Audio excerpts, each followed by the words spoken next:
Welcome back to episode 4.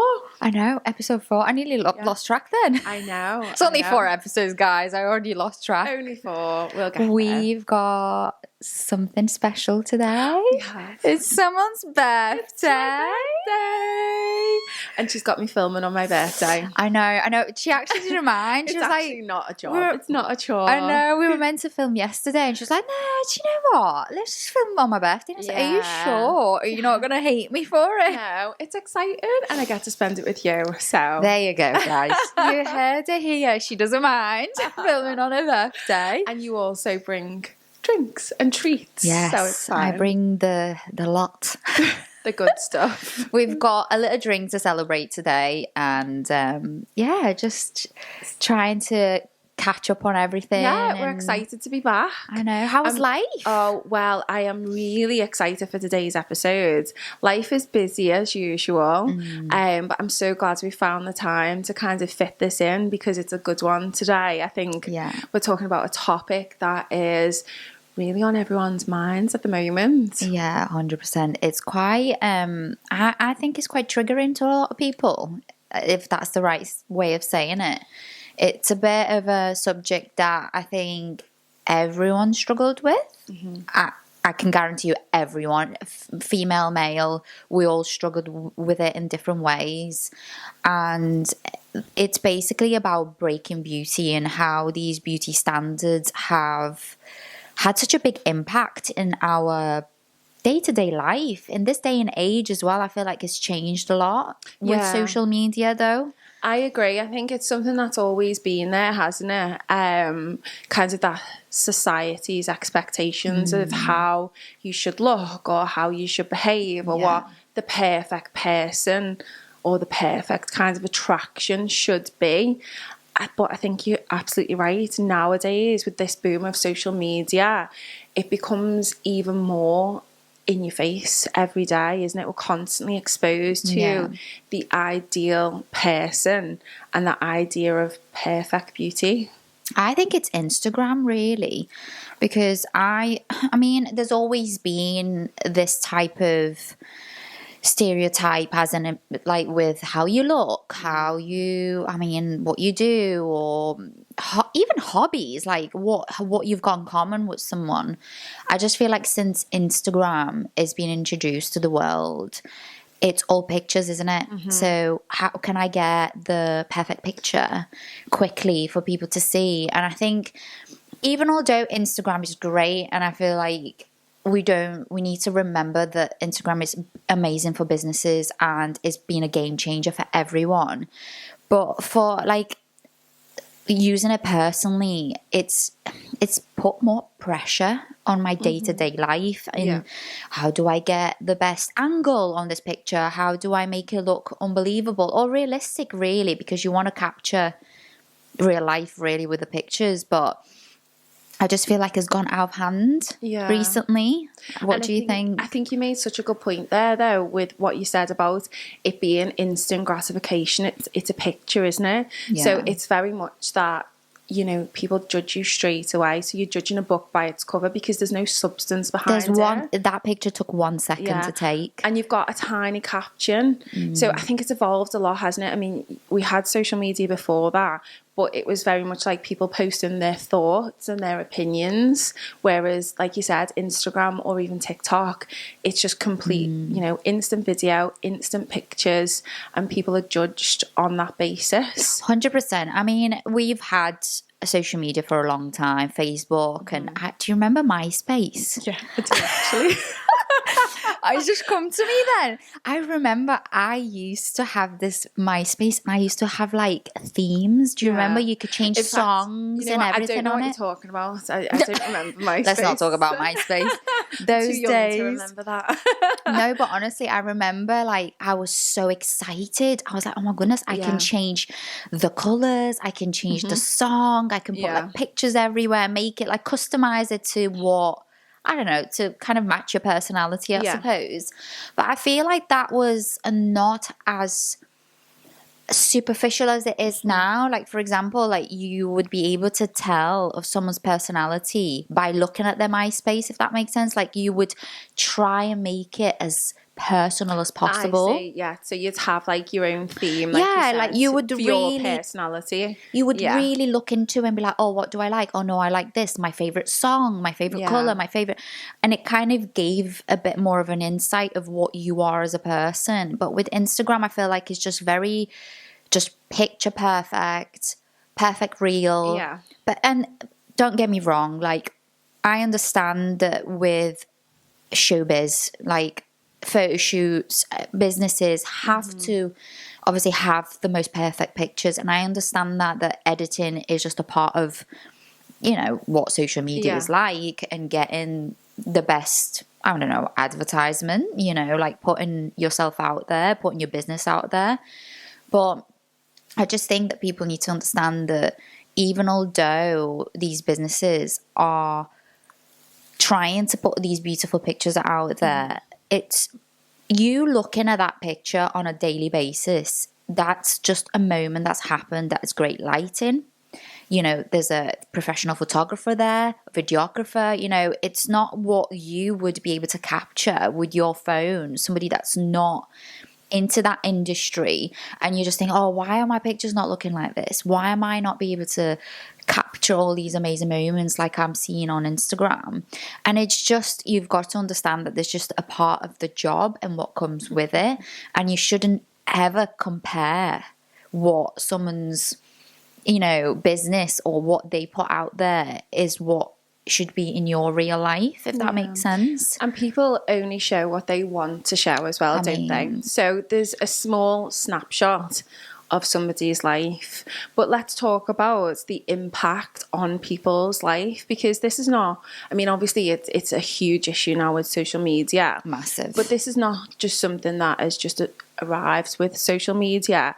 I think that expectations and stereotypes have been around for forever. Decades, really, yeah. And beauty trends come and go.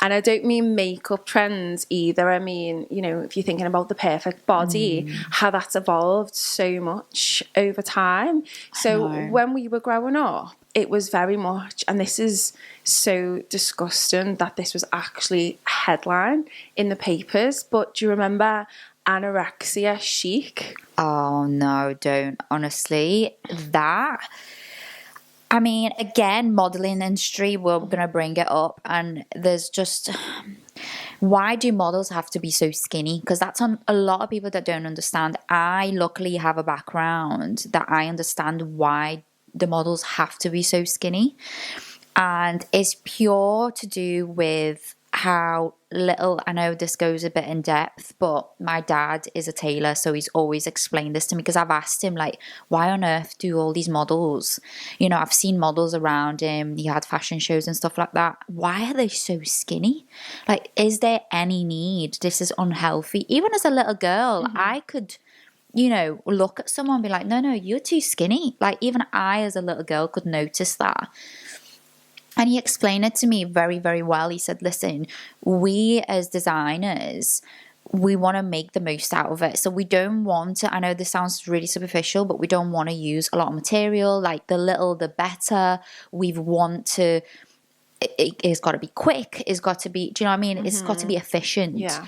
And I was like, well, but that's just ridiculous, really. If you think about it, painful. It is, but it's the reality of the industry, and a lot of people don't know.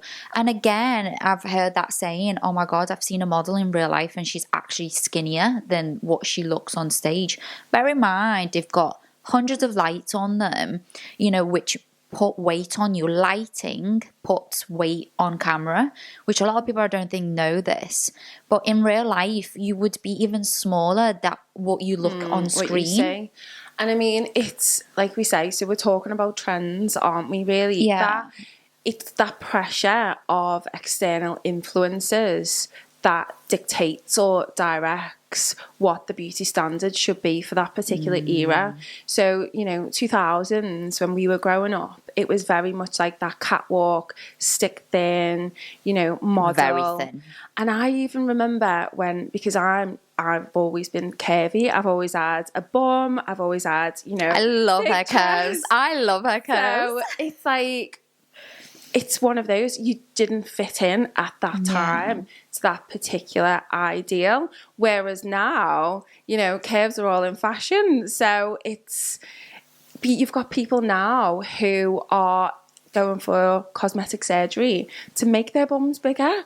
And I just think, how ridiculous That jump. does that sound, that within a decade or two, you've got, a real focus on being as skinny as you possibly can, really impacting, young women, young men's mental health.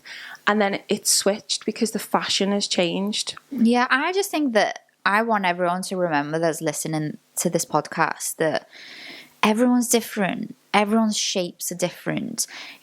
I'm very quite skinny naturally. I don't luckily have to do a lot to stay skinny. It's just the way I am. I actually struggle to put weight on, and a lot of people don't talk about that. The other side of it. The other side of it, because it's all about losing weight and, watching your calories and looking this and looking that. But I feel like, for example, stress related, I lose weight, where I know a lot of people that gain weight when they're stressed or overeat, or where I just can't eat. Even if I've had 3 meals a day, it doesn't stick. It literally, I don't know where it goes. It must just be the stress in my body that causes that. But a lot of people don't talk about that side either, struggling with putting weight and staying a healthy weight.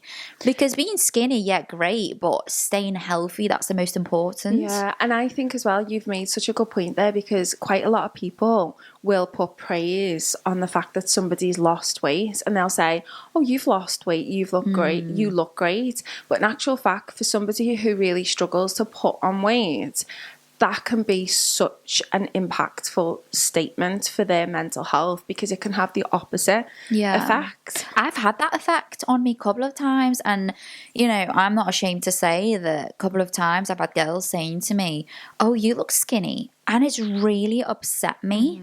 And it was meant to be a compliment, but in actual fact, it was the opposite for me, because I can't keep weight on. So for me, when somebody said to me, you look skinny, I was like, oh my God.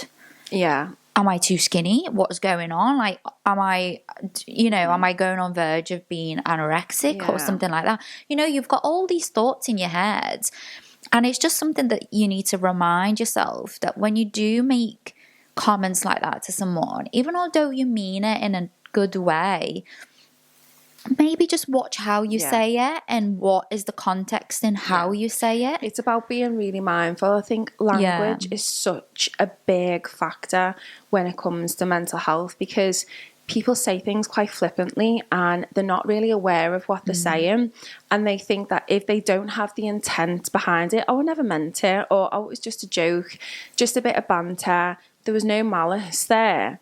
In actual fact, there still is. Even if you didn't mean to say it in that way, if it offends somebody else, then that's your responsibility to manage that and be more careful in the language that you use, the choices with words that you make. It's so important. It is, and it's almost like we go back to self-awareness, gauging what the situation, what is the environment, what are we talking about.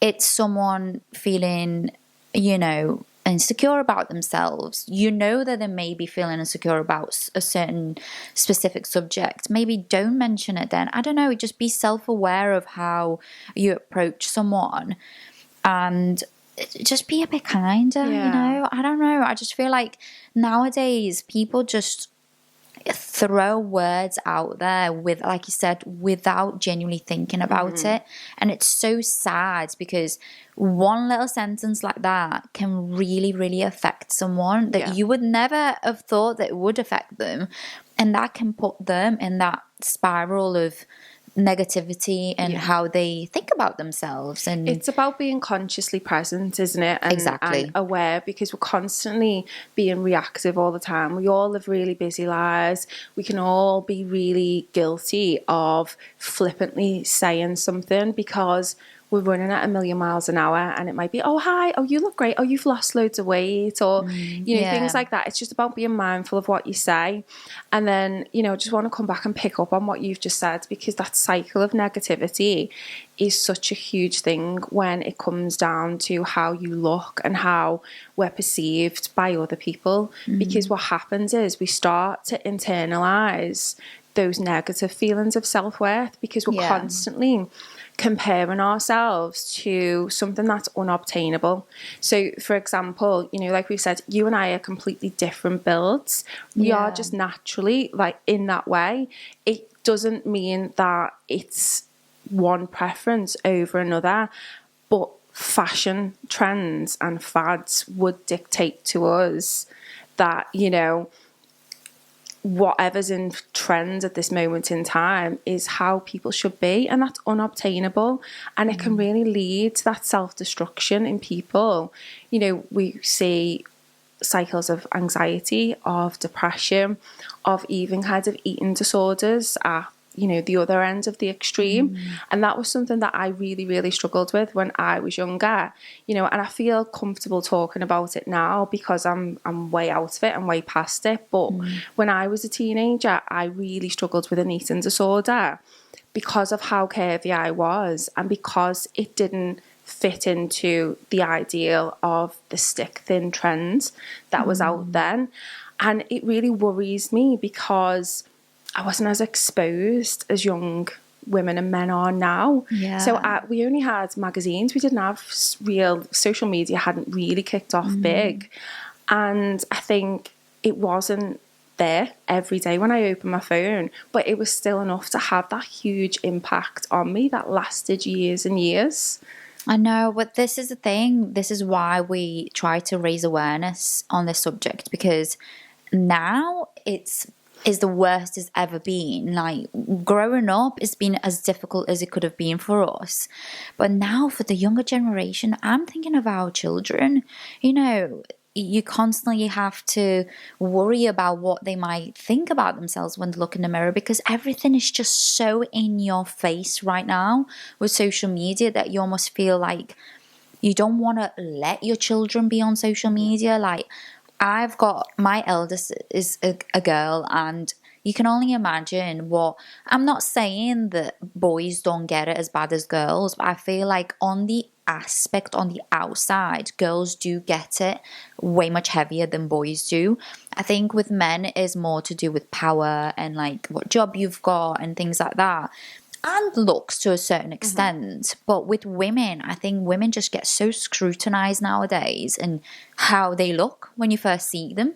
They don't care what you do and whatever experience you've got in your life. All they look at is how you look. Your appearances. And you're so right. I think it's so important as well to kind of, I would really like to educate men particularly about the how you can just edit and doctor photos, so filter. I feel like nowadays the younger generation, I don't know how with it they are. I have no idea, because obviously I've not got a teenager yet, but I just feel like men look and flick through pictures and see this picture perfect woman that you have no idea what she's done to that picture. And don't get me wrong, we're all guilty of it. Like, I personally like to change my lighting in my pictures. If I take a picture, I'm like big on it. Like, I like to do the contrast and stuff like that. But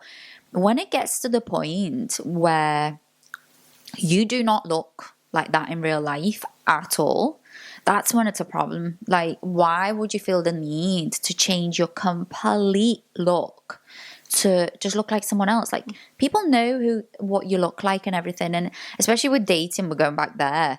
Can you imagine how frustrating that must be? Catfished.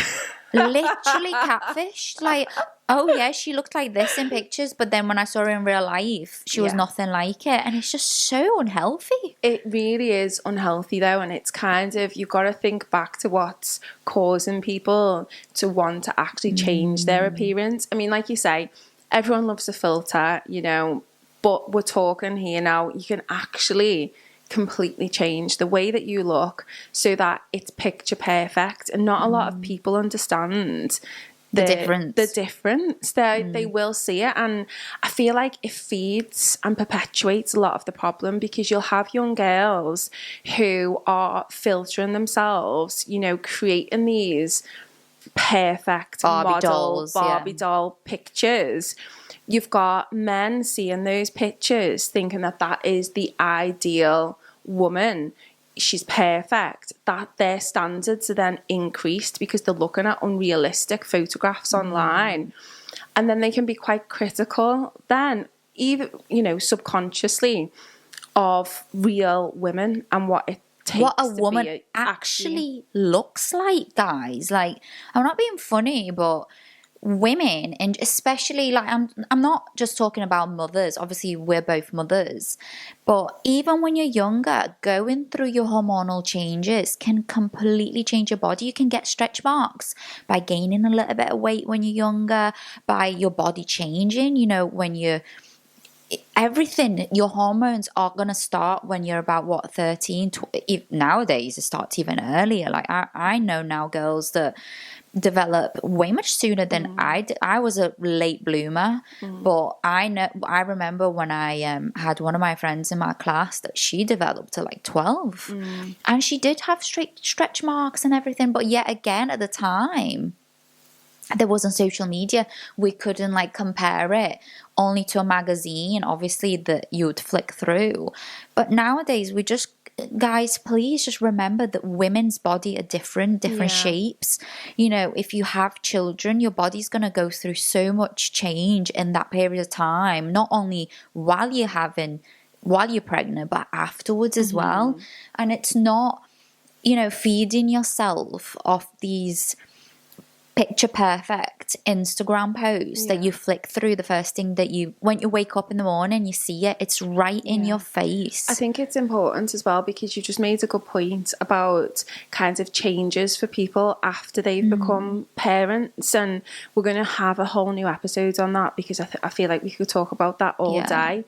But just kind of coming back to this idea of, you know, feeling the need to change yourself to fit into society norm of what's beautiful can be really harmful to your mental health. And we know that it happens to men as well as women, because, you know, Instagram is also flooded with kind of men in the gym, men doing weights.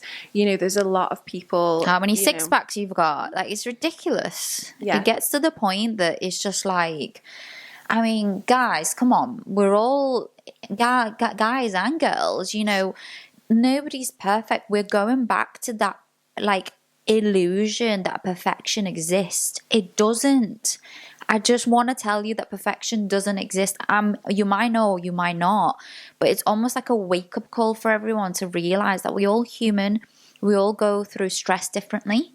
We all react to things differently. We all have different diets, different lifestyles. You can't expect everyone to be on the same page with everything. Like, for example, I think it's a good thing to bring up with women after giving birth. You know, someone might not snap back in shape straight away, and, you know, and somebody might be okay with it and will lose weight really quickly, naturally, without actually doing any effort. And that's the thing with social media, though. You've constantly got that comparison, haven't you? So whereas we see a lot more people now than what we are ever exposed to in day-to-day life.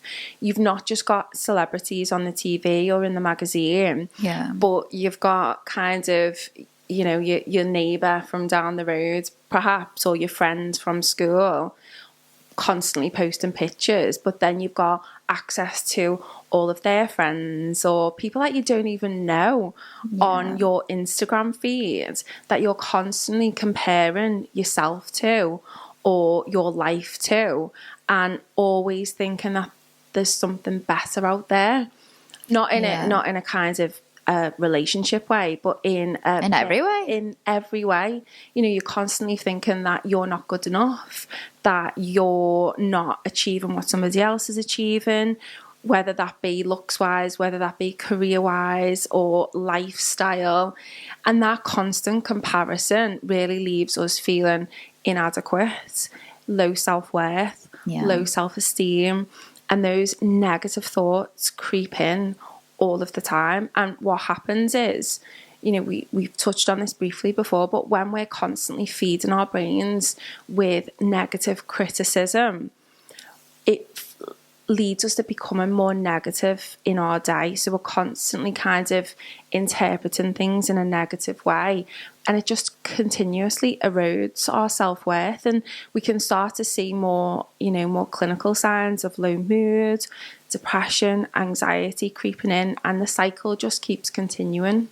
I personally know people that wouldn't even step outside a house if they don't feel good about themselves. Or with a full face of makeup, for example. Imagine that. Like, again, makeup, of course, it's kind of a love-hate relationship with it, isn't it? Because we all love makeup. Even, like, think about it, showbiz, like everything that comes with social media, even men wear makeup now when they're filming. It's not just women. And I feel like there's a limit to everything, and you need to recognize that, you know, makeup is great, but you also have to notice that maybe use in moderation in a way of just like, you know, improve your features, but don't overdo it to the point that if one day you had to rush out the house and you couldn't do a full face of makeup, then you're not going to go out the house. It's just ridiculous, isn't it? Like, I know that everyone doesn't feel good in their own skin without makeup on, but I just think everything in moderation, find the balance where you feel, do you know what, I'm going to wear a little bit of makeup today, but not too much, and see how I feel when I go outside and how I am. But again, social media, like, I've done a big thing this year where I've just said enough is enough. I used to follow a lot of like celebrities, actors, you know, musicians, like it doesn't matter, like the list goes on. And I've had a chat with myself and I said, listen, I need to make sure and be careful who feeds my feed every day. I wake up in the morning, the first thing you do when you have your coffee, you know, get Instagram up. And what do you see?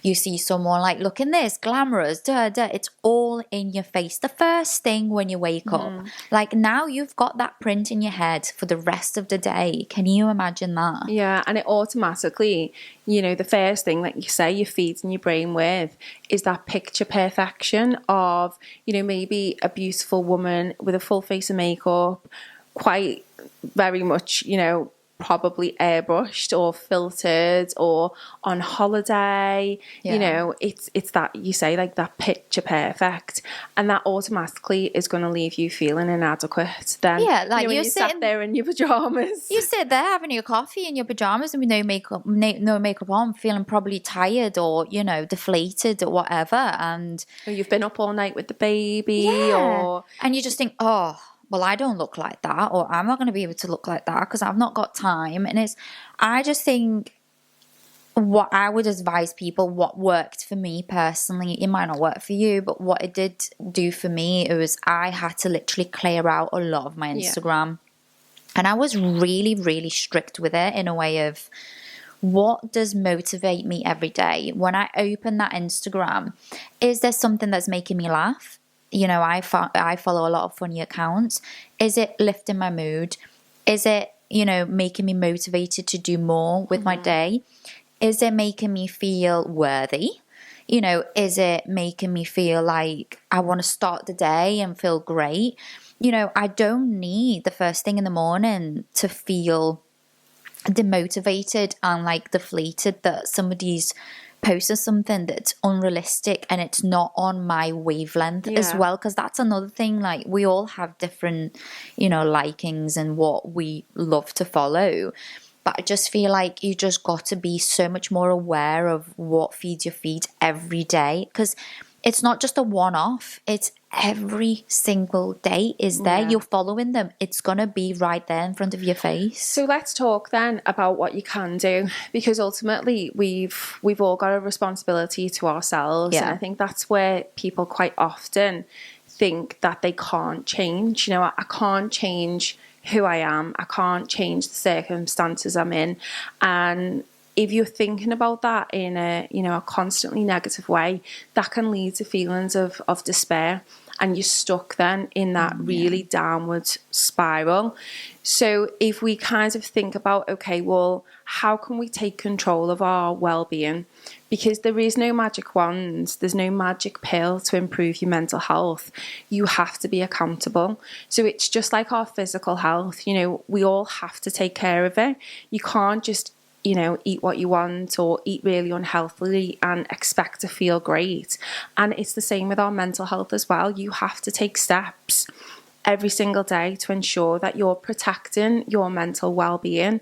And I think what you've just said is a really great example of that. You actually sat up one day and thought, you know what, enough's enough.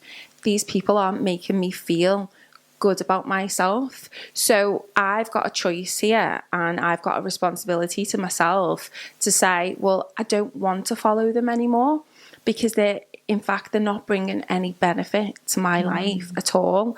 So it's, you know, number one, start by having a really good clear out of who you're following and being more conscious about what you're looking at too. Because quite a lot of people, myself included, we're all guilty of this. We'll just mindlessly scroll, and what you're not realizing is you may only be on a picture or a story or a TikTok for 10 seconds at the most. You might not think that you're registering it, but your subconscious is always taking that in, and whatever messages you're seeing or whatever, you know, pictures of people or their appearance is visible to you, you're subconsciously absorbing that. So taking steps to remove what doesn't serve a purpose is a really big one. Yeah, well, think about it every day when you walk on the street. You take everything in, don't you? You like look around, you know, you look at your surroundings and everything. It's like the same. You have to treat it exactly the same as when you go outside and you're in the world and all of these things are like, you know, flashing up to you and you're remembering in your memory. It's the same with Instagram. It's no different. You're literally, I think it's actually worse because you're on Instagram probably before you've even gone outside. So you're there first thing. Like, I'm guilty of it a lot of the times. Before I even got out of bed, I'm on Instagram. And I just think, oh, for God's sake, I've not even had my coffee yet and I'm already flicking through. It's that instant gratification, isn't it? And what happens is it actually triggers a biological response. So when you're flicking through Instagram or TikTok or whatever it may be, your brain releases dopamine. So it's a dopamine hit. And dopamine is the addiction chemical. So it constantly leaves us wanting more. But what that means is that the real dopamine hits that we would have without social media, things like being outside in nature, exercising, meeting up with friends, those feel good small tasks start to feel less important and start to give you less gratification because they're not as instant as the social media dopamine hit that you get.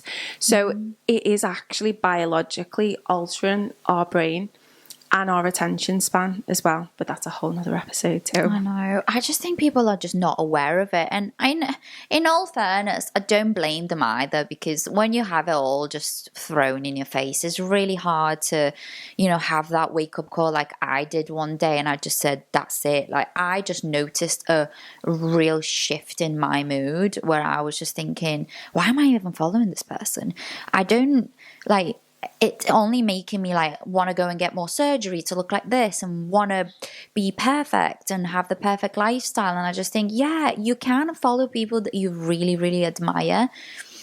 But I think that even then you have to be really careful as well, because, like, for example, I can follow an actor that I really like and I like his acting, but maybe his actual, you know, the things that he believes in or like the way he is and what is day-to-day life might not be matching up with mine. So I think even then you have to really think, do I follow this person because I want to thrive to be like that every day? Does this help me? Because this is ultimately, guys, you have to ask that question. Does this help me? Does this improve my mood? My mood? Does this make me happier? Does this make me want to go out in the world and just be better? Because these are questions that, are hard to ask. Like, you're not going to do that. You might love this actor or actress or singer or celebrity or public figure or whatever it might be, but you just got to be really realistic with yourself and be like, well, this is not my life. And I think it comes down to as well, like we always say about your values, and I think a good question to ask yourself, if you're seeing somebody on social media who you aspire to be like, or you think has got the perfect life or the perfect appearance, think about it. If you know them personally, would you want them as a friend? What qualities would they bring to your life? Oh my God, this is so good. Yeah. Past that image. Would they be a loyal friend? Would they be a trusting friend? Is it somebody that you would feel good having around you all the time? And I think it's, there's a lot of looking at yourself and thinking about, okay, well, what is it about me that I like about myself? And this is a kind of another technique that can really help bring us out of that negative cycle. So we've spoken about, having a really good clear out of your feed, only following people that you bring you align with you, that you align with, that maybe, like you said, they make you laugh. Or there's some really great accounts out there that I follow that are really inspirational and motivational, that give you, some good scientific research if you're of course like me. But they serve a really good purpose in your life. And so we've said about that, but also noticing qualities in yourself that you really like about yourself. And that can be really hard because we're all too kind of oversaturated and critical of ourselves. But the perfect person doesn't exist. So for me personally, what I kind of think about, and it's really difficult when you've got, the perfect figure constantly plastered everywhere over what it should look like. But it's about noticing small things about yourself. So for me, I always think, well, I'm really, really grateful that in actual fact, I might have a big curvy bum, but I've got a really small tummy. Yeah. And that for me is something that I can go, okay, well, I really like that about myself. So I'm going to focus on that. And maybe that small thing can make me feel good about myself. But for somebody else, it might be, well, I actually really like my legs, or I really like my hair, or I really like my smile, or, I'm quite a funny person. I can make people laugh. Yeah, I think that's a good thing to start with, because you're recognizing your qualities, and what you love about, like you said, what you love about yourself. And we all have amazing qualities, guys. I know that a lot of people are out there that don't think this, but you all have amazing qualities one way or the other. You just have to recognize them. Sit there with yourself and say, what do I love about myself? There's so many things that as people we have that are great, that we just don't talk about with ourselves, or maybe if you don't feel comfortable doing that with yourself, ask your friend. Say, what do you love about me? Yeah. Go and ask your best friend and say, what do you love about me? And it almost gives you that boost of confidence of like, oh my God, did they actually think that I'm funny? Well, I didn't think I'm funny. And it's like a way of like unlocking this way of thinking or confidence. If you can't have that chat with yourself, because I know that's difficult. I know a lot of people can't do that. It took me a while to be able to have that chat with myself where I'm like, oh, I like this, I like that. I don't like this, I don't like that. Go to your best friend and ask them. Ask them, what do you love about me? That's a really good piece of advice. And I think as well, even if you can't ask that of other people, practicing it for other people can really help. So being mindful of maybe how you praise somebody else, whether that's your partner, your friends, or your children. There's always that over focus on appearance, isn't there? Oh, you look gorgeous. Oh, your hair looks lovely today. I know. Or, I love your outfit. When really think about those intrinsic aspects of a person's character, what really nice qualities they bring. Like, I love the way you're really thoughtful about people and you can hold a conversation with anybody because you're a really good listener. Yeah, I think, this is, you're just saying that, it just made me smile a little bit, because I thought, I have never met anyone where they've just gone, oh, you're so kind. They never really say stuff like this, where they always, like we said earlier on in the episode, they focus on this. Yeah. Outside of how you look, how you present yourself and everything. And in fact, is when you have a conversation with someone, even though they might look gorgeous that day and you love their hair, great, compliment them. And we're not saying don't. But maybe, in that conversation, maybe say, oh, that's so lovely what you've just said, or that's really kind, or oh, I love that you thought about this. I didn't think about this.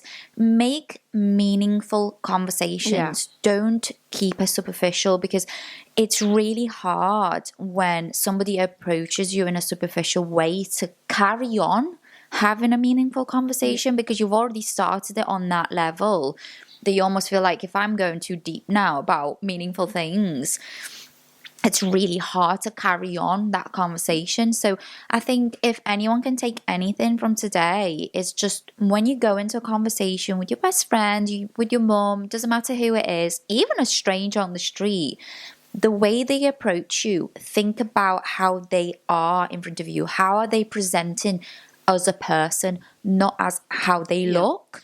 And see how they react to you and how that makes you feel. Yeah, you'll have a ripple effect. Yeah. I was just about to say, because what happens is somebody on the receiving end of that will stop and think, and it'll make them notice how that made them feel, and then they may try that with somebody else. Exactly. And you have a ripple effect. And I think it's so important as well to be mindful of this when we're speaking to our children, because how their self-esteem and self-worth is developed is through their environment and through their exposure to things. So, I mean, not just about limiting social media, which we all should be doing anyway, but thinking about how do we focus praise and achievement on our children? Are we praising them for being, the best? And we've said this before, are we pushing them to be the best academically? Are we pushing them to be the best footballer or the best swimmer? Is it all extrinsic? Because what will happen is they'll grow up to believe that their self-worth is linked to always being the best at something and not recognising their own individual qualities. That's so sad, isn't it? You saying that just kind of like brought this like sadness over me in a way, because I just thought, complimenting your children every day on how they look, or like, I mean, for example, like Anya would walk in and she'll be like, her hair would look great. I'm like, oh my God, your hair looks great, and things like that. Yeah, it's nice, but you really need to be thoughtful about it and how you approach your children, because again, if you approach someone on just how they look, well, they're not going to do anything different when they go outside into the world. And if somebody's not going to compliment them on how they look, they're just going to be like, whoa, hang on a minute, this is weird. Like, why is nobody saying that I look great? Because their self-worth is just linked stands in that to how they've experienced it. So if you've always experienced your self-worth being linked to how you look, then you're going to grow up believing that that's what's important in life. And it can be really, really hard once those patterns are ingrained to think in a different way, because it takes a lot to unlearn those thought processes. It can be done, but what you'll find is there's a lot of adults now, particularly our age, because none of this was really fully understood. So all of the research into neuroscience now is still in its infancy. So it's still quite young, only the last, couple of decades. So people are only just starting to understand the impacts of those ingrained thought processes and how in actual fact our environment plays such a huge part in the development of our sense of self, our sense of identity. And we've all got to be really mindful how we treat others, particularly our children, because of the impact on them when they're growing up.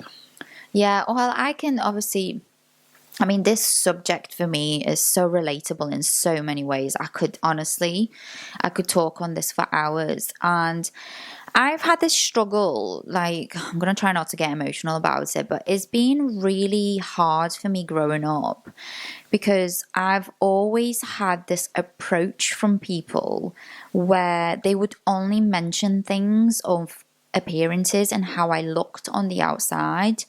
And I had genuinely had to make effort on a daily basis where I'm like, it's saying to myself, it's not just a pretty face. It's not just the long hair.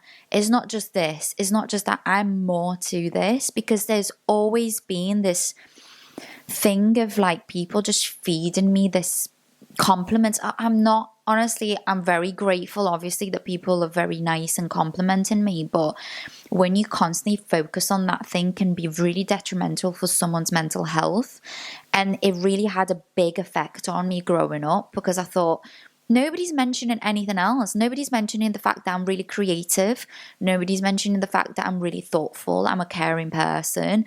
You know, I would do anything for my friends and my family. Like, nobody had anything to say about that. It was all about what they saw. And it was really frustrating growing up. And bear in mind, I was young. I was confused. I didn't know what to take out of it. And only when I grew up a little bit more and I had my own children, that's when it all changed a lot for me. When I realized, you know what, I think it's good for me that I've opened my eyes to this, and I can just think, do you know what, it doesn't matter. Because I know who I am deep down, and I know that I'm this and this and that, and it's not just what people see on the outside. But then again, that can take a very long time for people to get there. And it can also leave you constantly trying to prove yourself. Yeah. And I think it works, doesn't it, in both ways? Because if you're only being kind of measured on one small aspect of who you are, then, like you say, the rest of you kind of pales into insignificance. And you constantly feel inadequate in other ways, constantly striving for that approval of people in a different way. You know, notice my intellect, you know, notice what I bring to the table, notice what I bring to a room. And like you say, that can have really huge impacts on your mental health. Yeah, well, have you never heard that saying of like, oh, you know, when you met someone and be like, oh, you're actually really nice. What do you mean by that? Do you know what I mean? It's like, did you just look at me and then just think, oh, she must not be really nice because she looks a certain way? I think you get that with social media though as well, don't you? Every day. I got that in real life before, where people have been like, oh, you're actually so nice in real life. And I was just like, so what the hell? Do I come across horrible on social media? That brings me back to something else though as well. This idea of you're free to judge anybody because they put themselves online. So, okay, yeah, you know, you put yourself out there, you're open to criticism straight away. Of course, it comes part and parcel of it.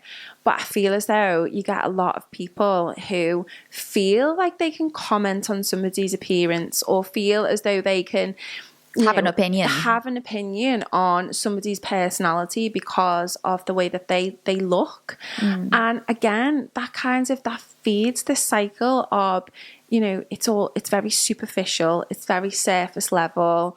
You know, for those people who are judging, that really actually has the opposite effect, because what you're doing by judging other people, you being really self-critical on yourself as well. I've never ever met a troll from social media that trolls in real life.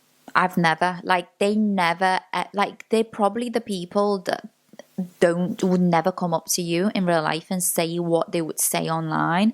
And I always think that if you're going to make the decision to troll someone online and put something out there, think about, would you ever say that to their face? Genuinely though, don't just think that you would, because I know a lot of people are like, oh yeah, I would.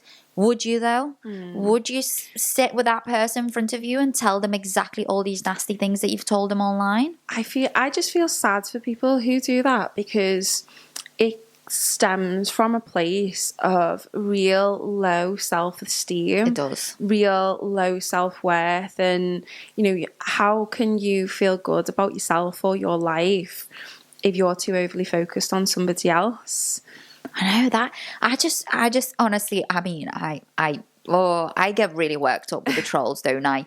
I'm the type of person that would like answer back in a polite way, but with a slight sarcasm. But I just cannot fathom the fact that somebody can sit behind a screen and just absolutely giving you the worst. I've just honestly, the amount of trolling I've read online, and I actually just thought, what on earth? Yeah, and that in itself can have a really, really bad impact on somebody who's on the receiving end of that, because it's a form of bullying at the end of the day. It is bullying. And, it is bullying. It's not even kind of because they might think, well, I'm right in what I'm saying, that's why it's having an effect. It's just a relentless aspect, isn't it, of negativity. And I am very much kind of the opinion that, you live and let live, and there is no perfect person, there's no perfect choices, there's bad choices. Yeah, of course. We can all make bad choices, but we should all be free to be who we truly are. And I think when you start appreciating the small things in your life day to day, you can start to kind of flip the narrative of that critical voice within your head. Because if you've got a critical voice within yourself, you'll have a critical voice about others as well. And it's that constant feeding that negativity, and you have to make a change, and you have to be accountable for changing your own well-being, protecting your own well-being. And it's thinking about doing things a little bit differently, being in the present moment, changing what you're seeing. If you're finding that you are quite critical about other people online, whether outwardly or not, because I find people can sit there as well and be quite judgmental within their own heads. Yeah. And I feel like that is not doing you any, favours whatsoever. If you're finding yourself being quite critical about somebody else, then don't follow them. Take them off your feed, like you said. Exactly. Like, why would you follow someone that you don't like and then go and bully them online because you don't like them? I just don't understand it. It's like, take them off your page. You obviously don't like them. You bully them. You're happy to troll them online in front of everyone else, in front of the world. So why on earth are you following them? Like, it's as simple as that. If you genuinely cannot stand that person and have this mentality that infuriates you, that you feel the need that you have to go out there and troll them, then you shouldn't be there in the first place. You should not be present on their page in the first place. That's it. It's as simple as that. Just don't go on their page. You don't like them. If you've got nothing nice to say and encouragement or any sort of compliments, just don't. Just flick through. There's other people that you can follow that you might love and won't be so critical about. Yeah. Don't try and be nasty to people. That is just unnecessary. Just, I hate it. So let's bring it back now. No, I'm getting a bit worked up. It's like, quickly turn around before she kicks off. Let's bring it back before Elise blows it off. No, but you can see how it really gets to you, and how maybe you may have had a personal experience of that in the past, because you can see how emotional you're getting. But for somebody, who is experiencing any of what we've spoken about today, so, whether that's constantly comparing themselves to others, feeling really low, feeling inadequate, feeling quite self-critical, or even feeling quite negative and critical of other people, what sort of things would you say is, could help them out? What advice would you give for somebody in that situation? So we've already said, change your feed up, start to notice small things about yourself that you like, start to notice different qualities in people that aren't just based in their appearance. What do you love about your friends? What do you love about your family? Is there anything else that you would say to somebody? Yeah, I think it's very important to be aware of how you're feeling in that moment. So, for example, when you are feeling worked up about something, oh, this makes me, make sure that you register that when it happens. Don't flick through and just be like, oh, roll your eyes. Make sure you record that feeling and just thought, hang on a minute, that made me feel like this. Why? Why did it make me feel like this? Like, let me go back to the picture. I'm going to the extreme of, I'm going back to the picture that made me feel like this. What is it about this picture right now in front of my face that's made me feel like this? Be honest with yourself, because if you're just going to like flick through and roll your eyes and hope that it's going to get better, it just won't.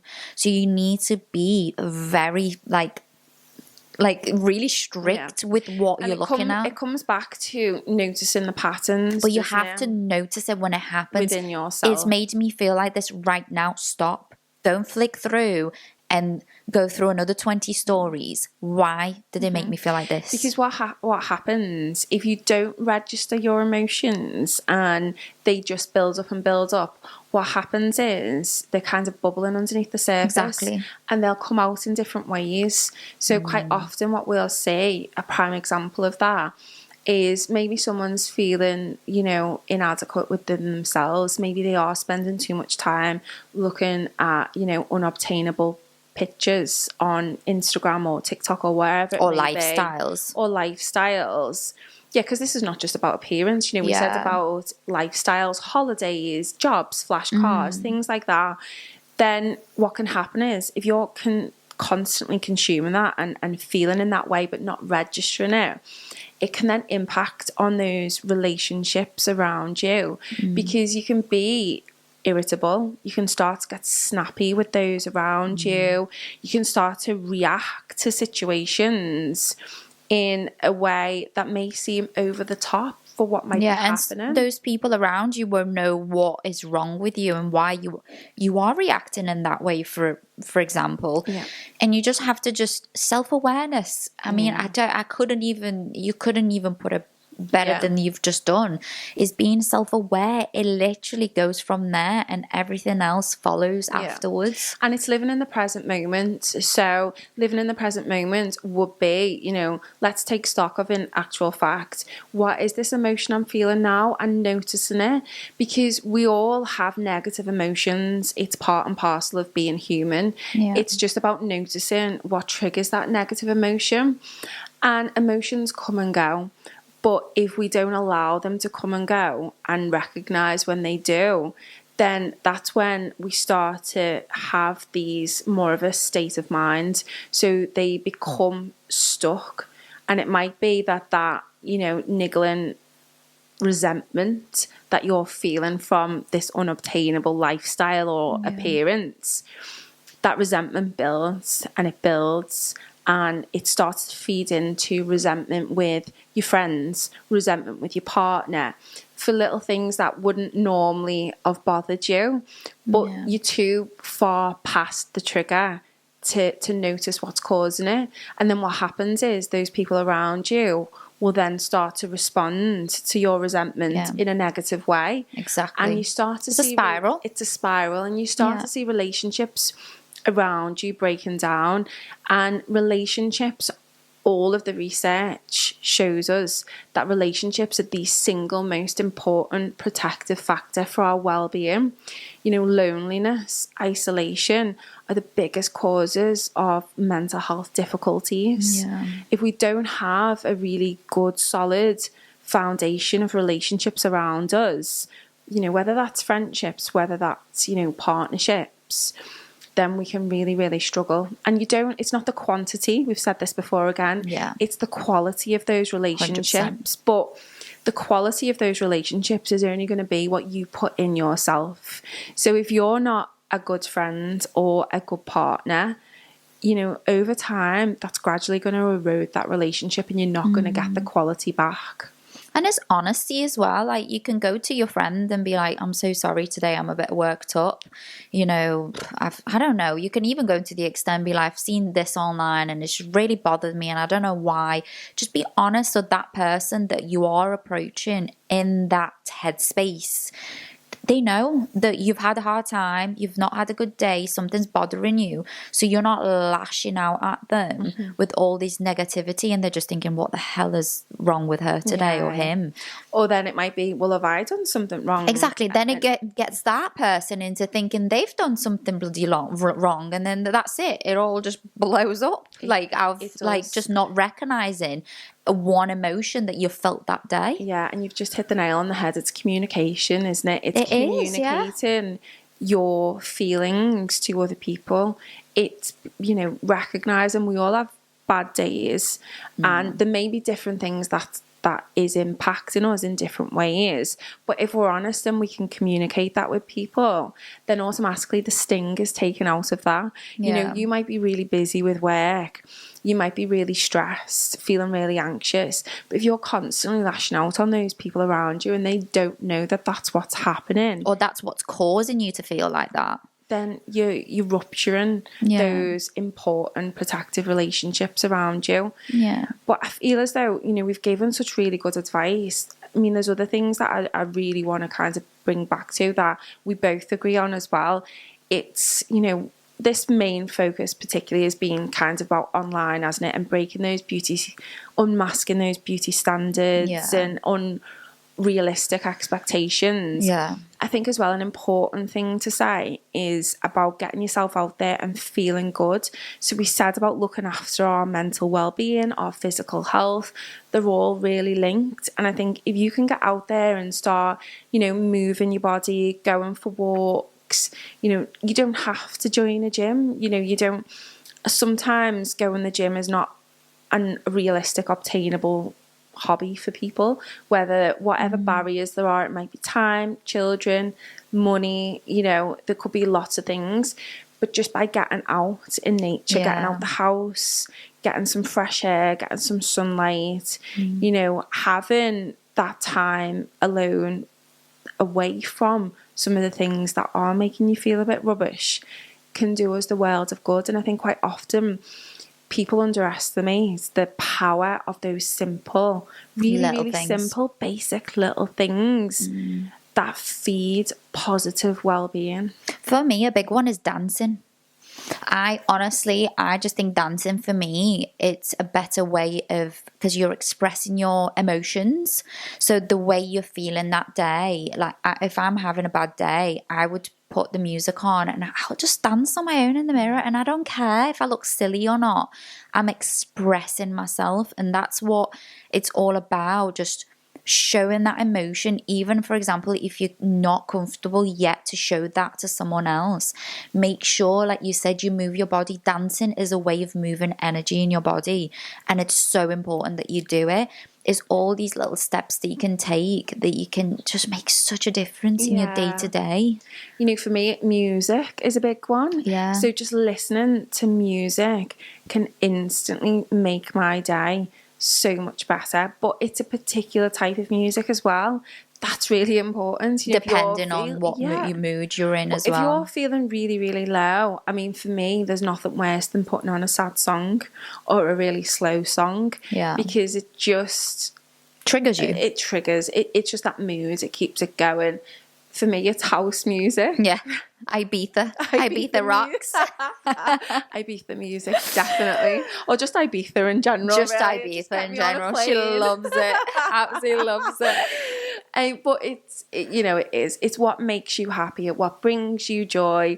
For somebody else, it might be hearing the birds sing. There's nothing better, is there, when these light mornings? Oh my God, I had one morning like this, I can literally remember it. You've just flashback just went like this to my head, and I was on the sofa, and I was at someone's house, and I literally just was just looking up, and I just heard the birds singing, and the window was up and everything, and I just went, I honestly, there was just nothing better. Yeah. And I was like, wow, this is amazing. That instantly just gave me that feeling of just like gratefulness and just like nice, cozy, warm feeling that makes you feel safe. There's actually, this is just me all over here being a real big geek, but there's actual research linked to bird song.